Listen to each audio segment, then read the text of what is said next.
प्रिय मित्रों, जय श्री कृष्ण। मैं हूं आचार्य डॉक्टर विष्णु कुमार मिश्रा। काल निर्णय पर आपका बहुत बहुत स्वागत करता हूं, आपका बहुत बहुत अभिनंदन करता हूं।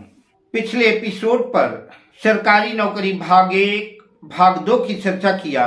आज मैं आपके समक्ष गवर्नमेंट जॉब सरकारी नौकरी को लेकर के पार्ट 3 भाग 3 की चर्चा करेंगे।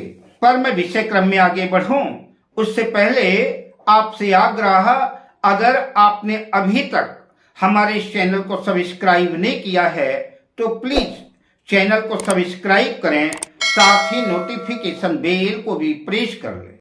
अगर आप अपनी या अपनों की जन्म कुंडली का बृहद प्रेडिक्शन कराना चाहते हैं, विश्लेषण कराना चाहते हैं, किसी भी किस्म का हमसे ज्योतिषी परामर्श प्राप्त करना चाहते हैं अथवा उत्तम क्वालिटी के रियल राशि रत्न आदि प्राप्त करना चाहते हैं तो आप स्क्रीन पर फ्लैश हो रहे नंबरों पर हमसे संपर्क कर सकते हैं।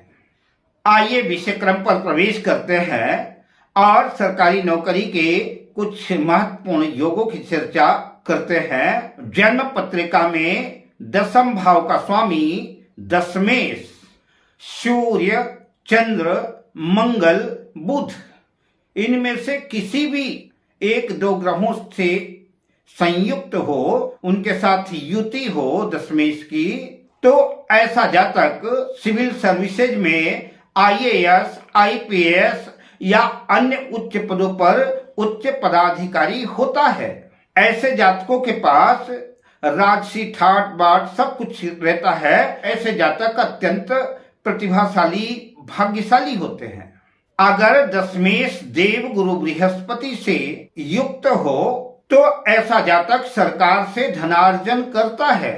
लग्नेश बलवान हो और दशमेश देवगुरु बृहस्पति के साथ शनि से भी संबंध बनाए तो ऐसा जातक न्यायाधीश या दंडाधिकारी होता है।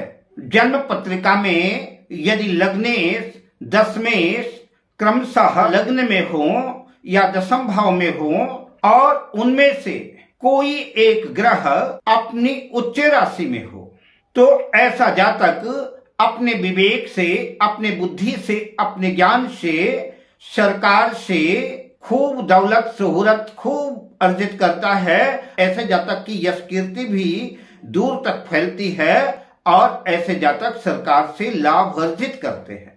इस योग के लिए 2 ही लग्न हैं, कन्या लग्न या धनु लग्न में ही यह योग घटित हो सकता है।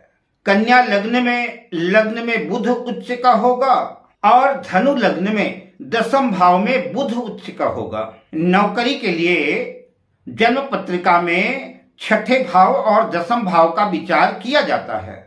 तो अगर जन्म पत्रिका में खष्ठेश और दशमेश का राशि परिवर्तन होता है, दशम भाव का स्वामी खष्ठम भाव में और षष्ठम भाव का स्वामी दशम भाव में स्थित होता है तो नौकरी की प्रबल संभावना बनती है। या फिर दशमेश और खष्ठेश की युति हो, दशम भाव पर हो, खष्ठम भाव में हो, लग्न में हो या कि केंद्र त्रिकोण में कहीं भी हो तो ऐसे व्यक्ति के नौकरी के योग बनते हैं। कदाचित दशमेश और खष्ठेश के साथ लग्नेश भी इन्वॉल्वमेंट हो जाए, योग और ज्यादा पक्का हो जाएगा। ऐसा जातक जो है अपने मेहनत से, अपने पराक्रम से, अपनी बुद्धि से, अपने विवेक से उच्च पदों पर आसीन होता है और ऐसा व्यक्ति सरकारी नौकरी पर रह करके दौलत शोहरत सब कुछ अर्जित करता है। दशम भाव पर सूर्य और मंगल दिग्बली होते हैं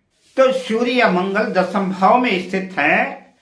खष्ठम भाव मजबूत है, बलवान है और दशम भाव का भी छठा भाव और दशम भाव अगर शुभ प्रभाव में है, मजबूत है, बलवान है तो निश्चित रूप से ऐसे जातकों के सरकारी नौकरी के योग बनेंगे। ऐसा जातक सरकारी नौकरी करता है। अगर जन्म पत्रिका में लग्नेश, लग्न का स्वामी, दशम भाव का स्वामी दशमेश और खष्ठम भाव का स्वामी खष्ठेश नवमांश कुंडली में और दशमांश कुंडली में भी बलवान है, स्ट्रांग है, तो निश्चित रूप से सरकारी नौकरी का पक्का योग बनेगा। ऐसा जातक सरकारी नौकरी करता है।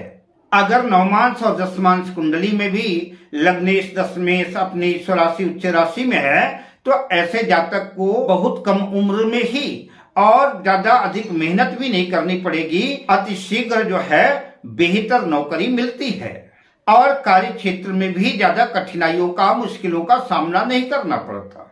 अगर जन्म पत्रिका में लग्नेश और पंचमेश का दशम भाव से संबंध बनता है और लग्न कुंडली, नवमांश कुंडली, दशमांश कुंडली, तीनों कुंडलियों में देवगुरु बृहस्पति बलवान है और उनकी दशम भाव पर दृष्टि है, तो ऐसा जातक उच्च पदों पर पदासीन होता है, IAS, IPS उच्चाधिकारी होता है अथवा बहुत बड़े ओहदों पर मंत्री, मिनिस्टर आदि ऐसा जातक हो सकता है। जन्म पत्रिका में दशम भाव चाहे कितना बलवान हो, लेकिन जन्म पत्रिका का तृतीय भाव, षष्ठम भाव और नवम भाव कमजोर हैं, वीक हैं, तो ऐसी कंडीशन में ऊंचे पदों की नौकरी की चर्चा क्या करें। कई बार ऐसा जातक छोटी सी चपरासी की नौकरी के लिए भी तरस जाता है, चपरासी तक की नौकरी नहीं लगती।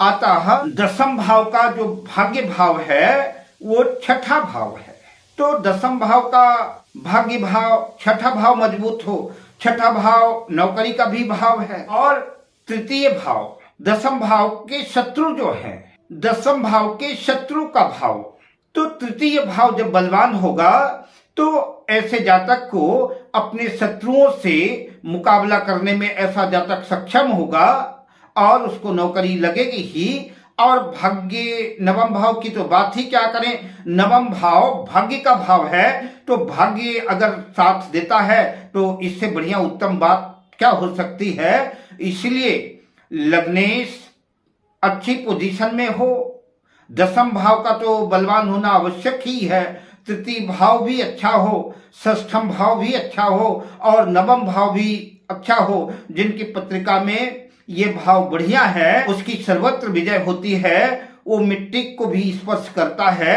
तो मिट्टी भी सुवर्ण बन जाती है। ऐसे जातकों का भाग्य नित निरंतर साथ देता है। अब मैं आपसे लेता हूं विदा, मिलता हूं अगली वीडियो में शुभ कामनाओं के साथ। जय श्री कृष्ण।